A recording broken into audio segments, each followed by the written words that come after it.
Kailan kayo huling kumain ng pinaputok na tilapia mga boss? Tara, gawa tayo, mabilis lang to. Sa isang kawali, naglagay lang ako dito ng foil. So natutunan ko pala yung recipe na to dyan sa may timog, sa may dampa.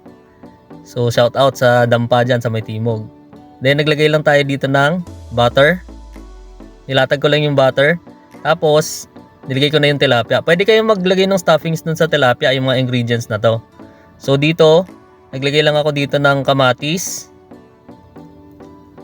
Tapos naglagay lang din ako ng sibuyas.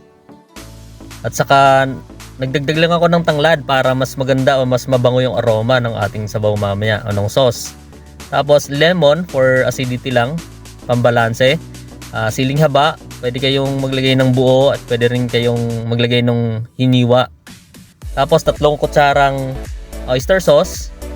And then 2 kutsarang liquid seasoning. Tapos nagtimpla lang din ako dito ng paminta. So yun lang mga boss, balanse na yung pinakamismong lasa nito. And then isasarado lang natin yung foil. So make sure lang na hindi sisingaw ng todo yung pinakamismong foil natin.